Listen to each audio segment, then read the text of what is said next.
Oh, yassas! Today we're making Koupes. Everybody loves Koupes, if you're a Cypriot anyway. There is a speciality of Cyprus actually and the Middle East. But in the Middle East they make them differently. All right, there is a complex recipe. It's not an easy recipe and it takes 3-4 hours to prepare, and then is the rolling that everybody's terrified, the casing of the Koupes, which is cracked wheat. And your cracked wheat has to be very fine, otherwise you won't succeed. Anyway, let me show you the ingredients. For the shell, for the outside, we've got fine cracked wheat. It has to be fine, as I said before. Yes, I'm only showing you half of my recipe today. And also, also in there you put salt, pepper, you put a bit of olive oil, you put cumin, cinnamon, hot water, you mix it and you leave it for at least 3 hours to rest. And then after it's been rested, you mix flour, mashed potato, ground or grated onion, and a bit of baking flour. Okay, let's talk about the filling, which is very important. Traditionally in Cyprus we use minced pork. But listen, if you're allergic to pork or you can't eat it for religious reasons or you don't like it, then change it to maybe lamb or chicken or turkey. I'll leave it up to you because you are the one that's going to eat it. Now, what we do, we fry the mincemeat with a bit of olive oil, spring onions and chopped onions, and then we add cumin, cinnamon, salt and pepper. We fry for a few minutes, which I'm going to show you in a bit, and then we add toasted pine nuts. They have to be toasted. Yeah, you can do them in a frying pan or in the oven, and lots and lots of Cypriot chopped parsley, but flat parsley will do the job. Okay, I'm going to clear some of these things and I'm going to show you now our shells. We've got our cracked wheat here. We're going to add a little bit of olive oil, just a couple of tablespoons of olive oil. We've got ground cumin, ground cinnamon, a bit of white pepper or black pepper, a bit of salt, and then we boiled some water in the kettle. It has to be boiling water, and we're going to just put it in there. It's a bit like couscous, isn't it? Mix it really well, like that. Be careful.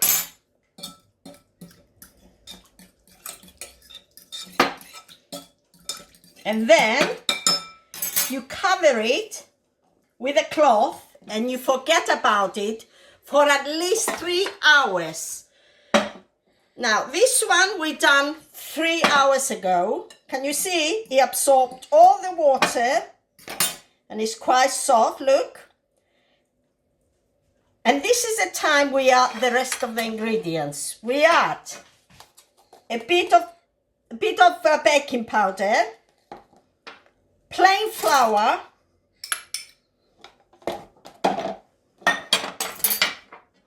grated onion, a small one. It gives it a nice taste. And here we've got mashed potato. I boiled one potato and mashed it.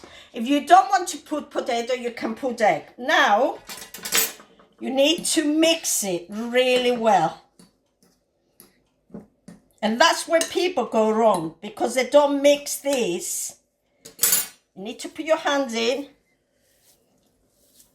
and keep mixing it and kneading it until it comes together really, and it's like a dough. It's like making bread, look. Can you see? Look. Now some people put it in a food processor, But I don't do that. I prefer to use my hands. Now you need to mix this for at least 5 minutes.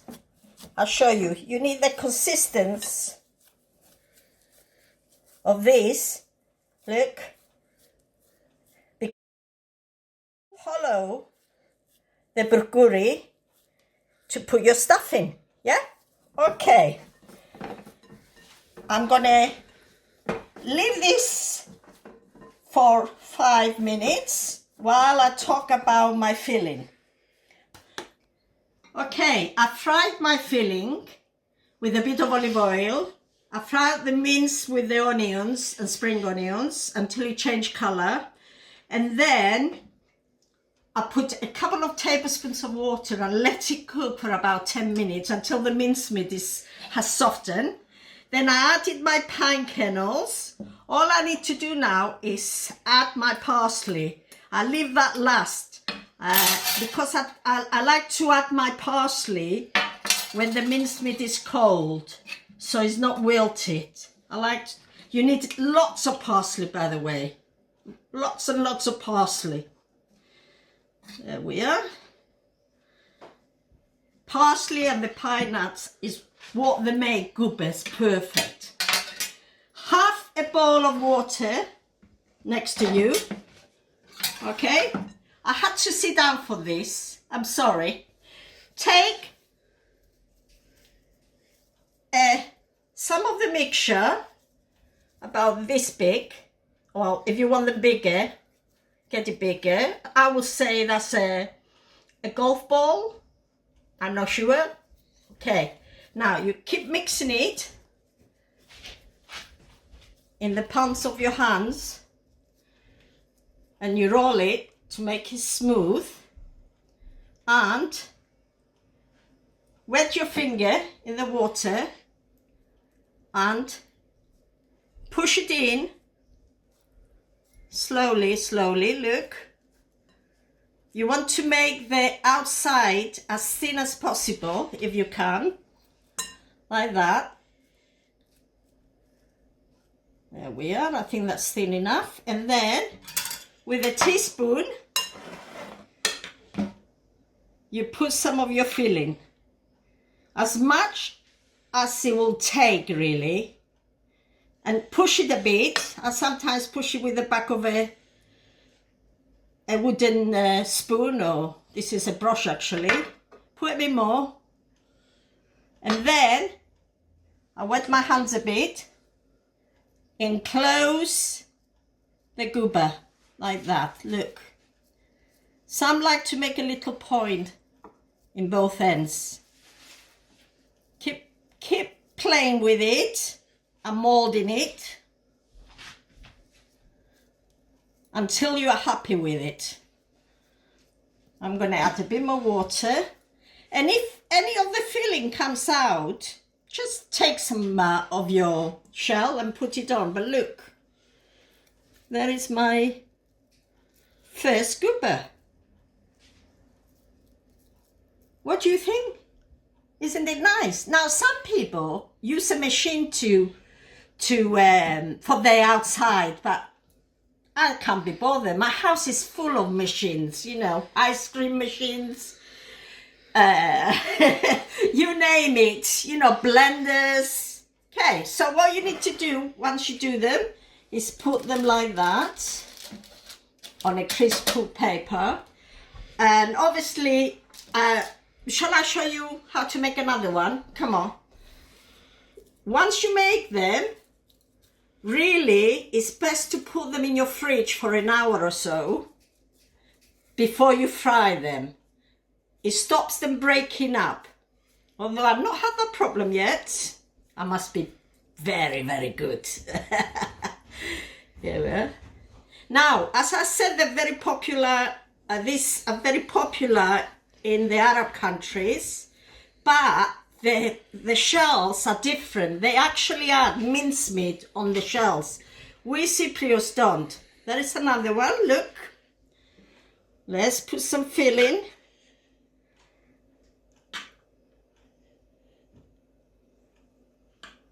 As I said, people are terrified making goupes, but once you master the technique, like I have, it's no stopping you.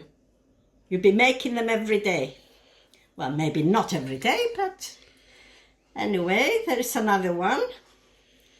Let's wet my hand. My shell is absolutely gorgeous. I'm really, really happy with it. Perfect. I made this for my restaurant, and I make them vegetarian ones with the filling is with mushrooms and pine kernels, or sometimes I make them with lamb, and sometimes, as I said, with pork. Okay, I'm going to leave it here.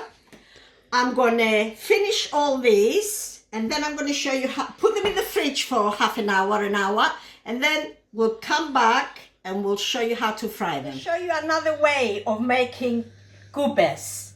An old friend of mine from Israel showed me how to make them. So if you don't want to roll them individually, this is an easy method.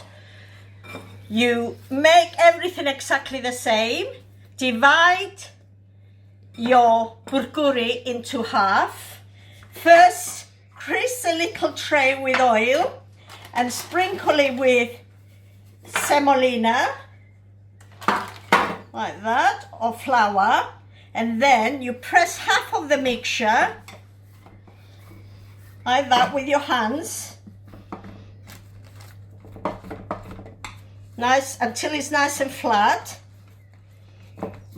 and it's smooth.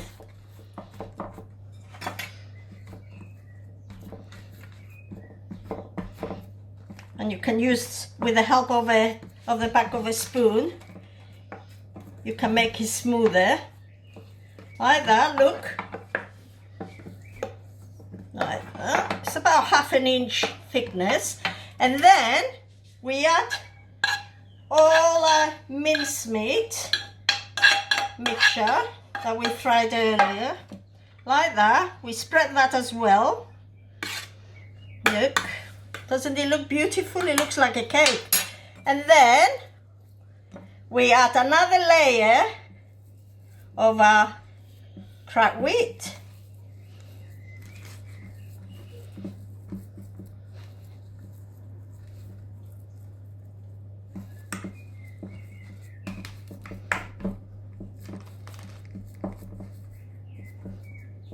Be patient, it will come together.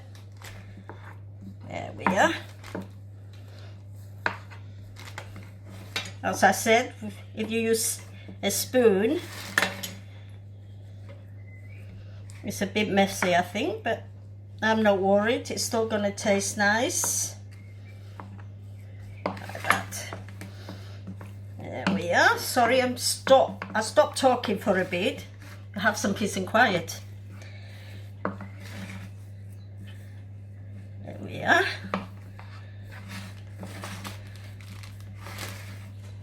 I think we could have done with a bit more cracked wheat, but that's what I had left over when I was making my shells.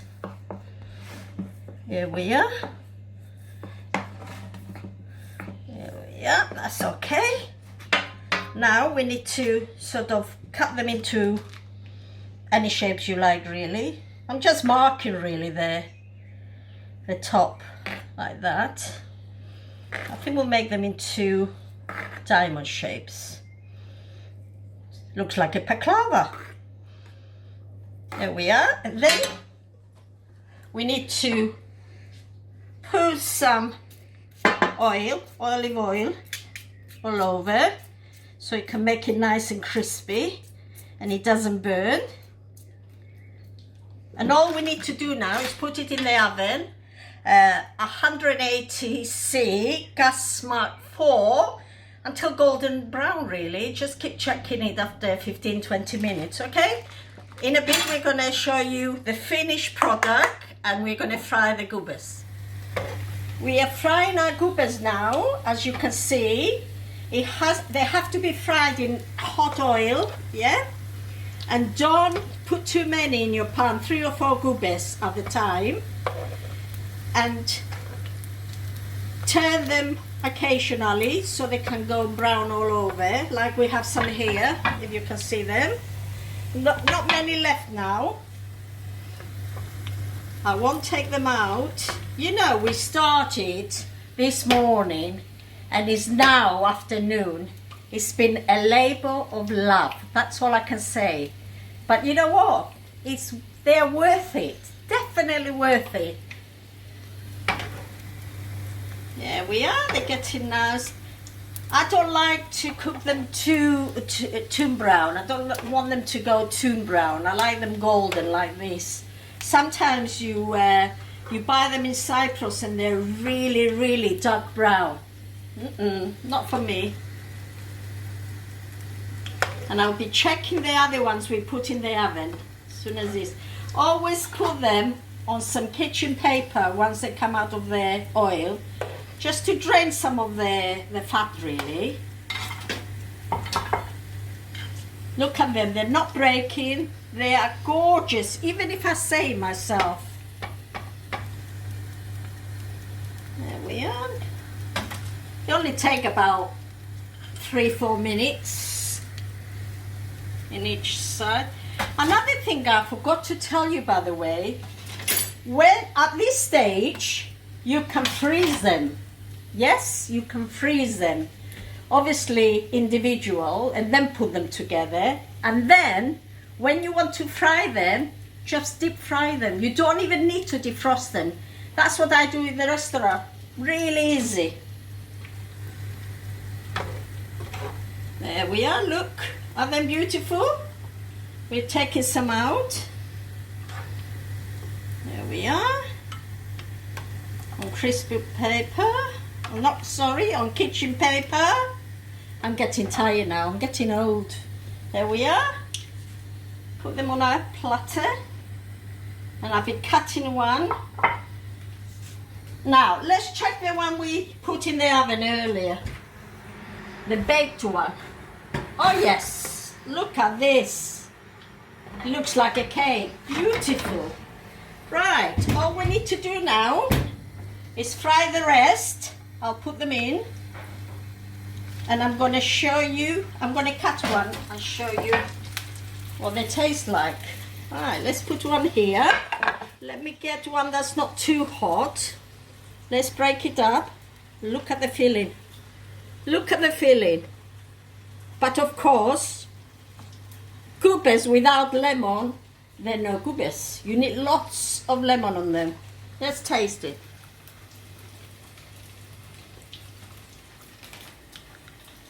Delicious. I wish you could have some, but you can go and make them. Thanks for watching. See you later.